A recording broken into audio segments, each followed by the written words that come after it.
Hello, future aspirants. Myself, doctor Jitendra Sharma, MBBS student. आज आपसे मैं बात करने वाला हूँ जो लैब असिस्टेंट एग्ज़ामिनेशन है 2026 के बारे में। तो आज मैं इसमें डिस्कस करूँगा कि 2022 में जो पेपर आया था उसका क्या लेवल था और उसमें किस टाइप के क्वेश्चंस आपको साइंस में पूछे गए थे। तो ये क्वेश्चंस बताने से पहले मैं आपको ये बताना चाह रहा हूँ कि जो लैब असिस्टेंट में जो क्वेश्चंस आते हैं फिजिक्स केमिस्ट्री बायोलॉजी के, तो दोस्तों जो ये क्वेश्चंस हैं बहुत इजी लेवल के आते हैं। आप फिजिक्स की बात करें, अगर आपने नीट की तैयारी कर रखी है तो आपके लिए बहुत इजी हो जाएंगे। अगर आपने नीट की तैयारी नहीं भी कर रखी है तो भी आपको कोई चिंता करने की ज़रूरत नहीं है, क्योंकि जो जो मैं ट्रिक्स आपको बताने जा रहा हूँ उन ट्रिक्स से आप फिजिक्स केमिस्ट्री एंड बायोलॉजी तीनों सब्जेक्ट्स को बहुत बिल्डअप कर सकते हैं। जैसे मैं आज आपको बताना चाह रहा हूँ कि जो नीट लैब असिस्टेंट का जो पेपर है 2022 का, उसके बारे में मैं आज आपसे डिस्कस करने जा रहा हूँ। तो जैसे मैं आपको बताऊँ, फर्स्ट क्वेश्चन की मैं बात करूँ कि एक स्रोत 400 हर्ट्ज आवृत्ति की ध्वनि उत्सर्जित करता है, लेकिन प्रेक्षक इसे 390 हर्ट्ज सुनता है। यह कारण है। तो आप खुद दिमाग लगाइए, जो 11th क्लास की जो फिजिक्स का लास्ट चैप्टर है वेव वाला, उसमें जो ध्वनि का डोपलर इफेक्ट है उसका ये क्वेश्चन है। अब आप इस क्वेश्चन में देख रहे हो कि अपने को ना कोई कैलकुलेशन करना है ना कुछ और करना है। आप सीधे डायरेक्ट इस क्वेश्चन को अपने माइंड से ही सोल्व कर सकते हैं। जो ट्रिक्स मैं आपको बताऊंगा उसी से आप सोल्व कर दोगे। कई बच्चे ऐसे होंगे जो डॉपलर इफेक्ट को कैलकुलेशन के टाइप से सोल्व करेंगे, लेकिन जो मैं आपको बताऊंगा ट्रिक, उसको देख के आप डायरेक्ट इस क्वेश्चन को करेंगे। देखिए, 400 हर्ट्ज आवृत्ति की ध्वनि का एक स्रोत है, लेकिन प्रेक्षक इसको 390 हर्ट्ज सुनता है। इसका मतलब क्या है कि जो 400 हर्ट्ज आवृत्ति की ध्वनि है वो अपने पास कम पहुंच रही है। कम पहुंचने का मतलब क्या है, या तो ध्वनि स्रोत अपने से दूर जा रहा है या अपन इससे दूर जा रहे हैं, दोनों में से एक कोई भी होगा। लेकिन आप कभी भी कोई डीजे चल रहा हो, डीजे के अगर आप पास जाते जाएंगे तो आपको आवाज़ तेज़ आना स्टार्ट होगी कि नहीं होगी। बस वही सेम कंसेप्ट इस क्वेश्चन में है। तो आप जैसे 390 हर्ट्ज सुन रहे हैं, इसका मतलब आप या तो दूर जा रहे हैं या ध्वनि स्रोत आपसे दूर जा रहे हैं। तो ऑप्शन चेक कर लीजिए। प्रेक्षक स्रोत की ओर गति कर रहा है, बिल्कुल गलत। अगर स्रोत की ओर गति करेगा तो क्या होगा, बताइए क्या होगा? उसको आवाज़ ज़्यादा आएगी। नेक्स्ट, स्रोत प्रेक्षक की ओर गति कर रहा है, बिल्कुल गलत। अगर वो स्रोत अगर पास में आता जा रहा है तो भी ध्वनि अपने पास आने वाली जो है बढ़ेगी। प्रेक्षक स्रोत से दूर जा रहा है, वेरी राइट।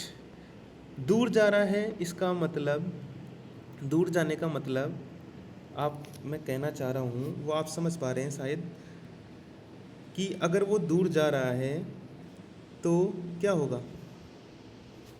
दूर जा रहा है, दूर जाने का मतलब क्या होगा, मेरे को बताइए आप। दूर जाने का मतलब ये होगा कि, दूर जाने का मतलब क्या होगा कि उसके पास जो है वो ध्वनि कम आएगी, मतलब हर्ट्ज उसको कम सुनाई देंगे। इसका मतलब अपना जो आंसर है वो क्या होगा, ये सी वाला होगा। अब आप ऐसी ट्रिक्स यूज़ करके, आप ऐसी वाली ट्रिक्स यूज़ करके सारे क्वेश्चन इजीली कर सकते हैं। जैसे सेकंड क्वेश्चन को अगर मैं डिस्कस करूं, गाउस नियम कहता है कि किसी बंद पृष्ठ एस से गुजरने वाला विद्युत फ्लक्स बराबर होता है। डायरेक्ट सूत्र पूछा है इसने, डायरेक्ट सूत्र पूछा है आपको, क्यू बाई एप्सिलॉन नॉट होता है, आपको सबको पता ही है। तो ये ऐसे क्वेश्चंस को ट्रिक करने की ट्रिक्स मैं आपको दूंगा। आप आसानी से पूरा पेपर इजीली सोल्व कर सकते हैं। आप नीट एस्पिरेंट नहीं हो तो भी मैं आपको ऐसे ऐसे ट्रिक्स दूंगा कि पूरे फिजिक्स के पेपर को आप कहीं से भी उठा के कुछ भी कर सकते हैं। जैसे फिफ्थ क्वेश्चन की अगर मैं बात करूं कि नाभिक की त्रिज्या समानुपाती होती है, अब सीधा आपको सूत्र रटना है कि जो एक के, एक की जो घात है उसके 1/3 के डायरेक्टली प्रोपोर्शनल होती है। अब जैसे मैं आपको और क्वेश्चन बताऊं, बिल्कुल सीधा देखिए, निम्न में से किस में नियंत्रित श्रृंखला अभिक्रिया प्रयुक्त होती है? अब आपको सबको पता है, जो बार बार रिएक्शन होगी नाभिकीय भट्टी में, उसी को तो कंट्रोल करने के लिए अपने को नियंत्रित श्रृंखला को यूज करना पड़ेगा। तो नाभिकीय बम बनाने में इसका डायरेक्ट यूज होता है। अब मैं आपको और बताऊं इजी क्वेश्चन। अब जैसे ये आपको ऐसे 25 नंबर क्वेश्चन है, आपको ऐसा लग रहा होगा कि बहुत हार्ड क्वेश्चन है।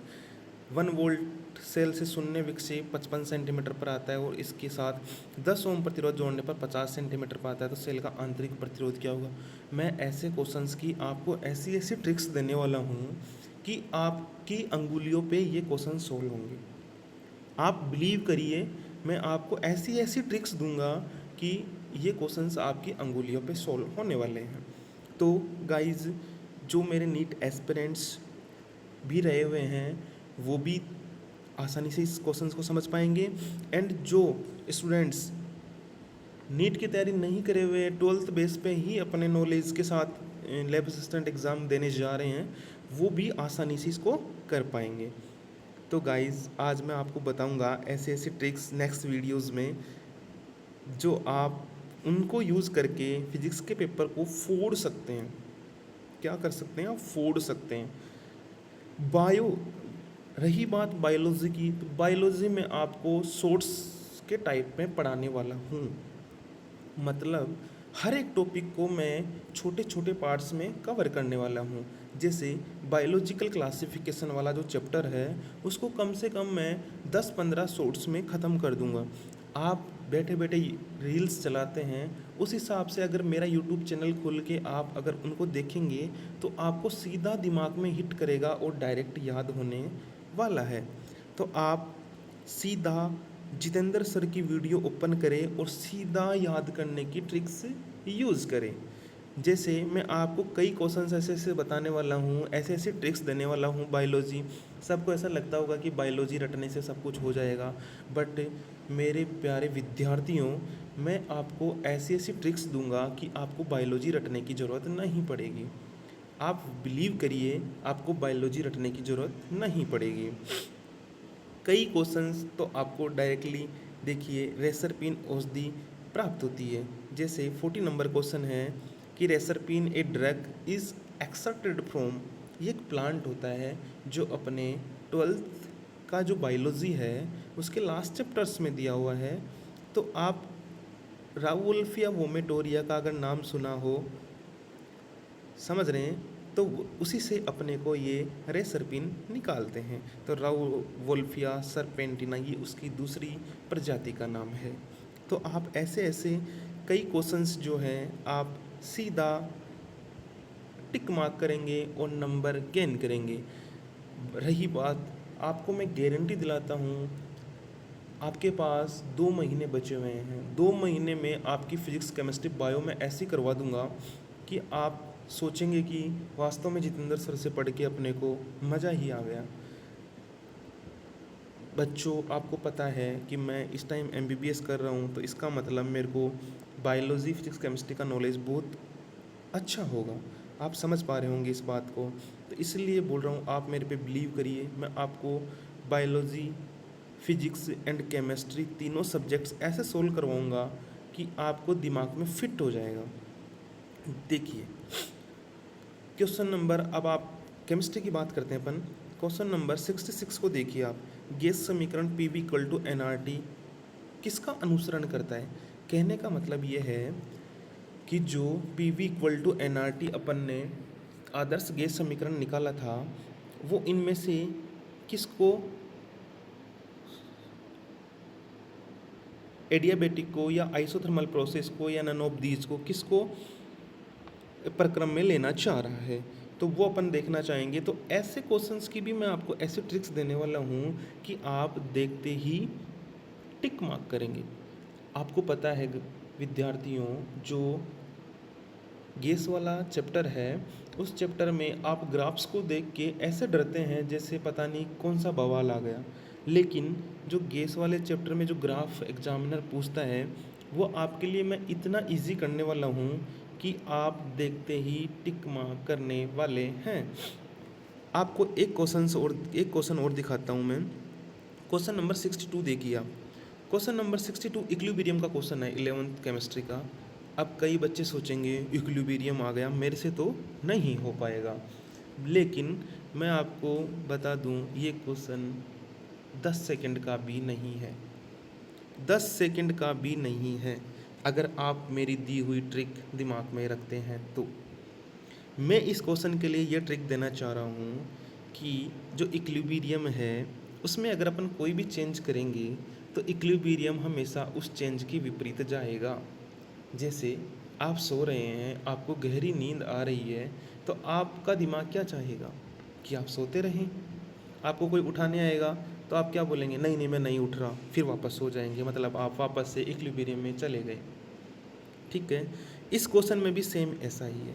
आप इस क्वेश्चन के लिए बस एक चीज़ दिमाग में रखें कि प्रेशर बढ़ाने पर हमेशा इक्विलिब्रियम अधिक मोल से कम मोल की तरफ शिफ्ट होता है। बस एक लाइन याद करने से आप सब कुछ याद कर चुके हो कि दाब बढ़ाने पर इक्विलिब्रियम हमेशा किधर जाएगा, अधिक मोल से कम मोल की ओर। अब मेरे को ये बताइए, जो लेफ्ट साइड में कितने मोल हैं, 1 + 2 3 मोल हैं, राइट साइड में कितने हैं, 2 हैं।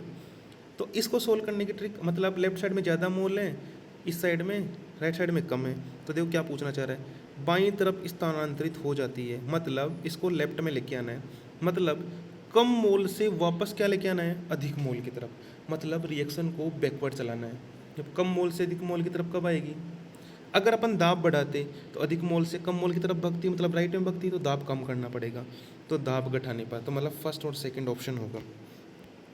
अब तुम खुद सोचो, इसमें इस रिएक्शन को करने पे अपने पास हीट क्या रही हो रही है, निकल रही है, तो हीट तो पहले से ही निकल रही है, मतलब टेम्परेचर तो पहले से ही ज़्यादा है बर्तन का।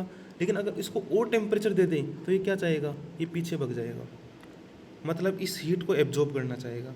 तो ये क्या करेंगे अपन, दाब घटाने पे और ताप बढ़ाने पे ये अपना जो इक्विलिब्रियम है वो पीछे की साइड में शिफ्ट हो जाएगा।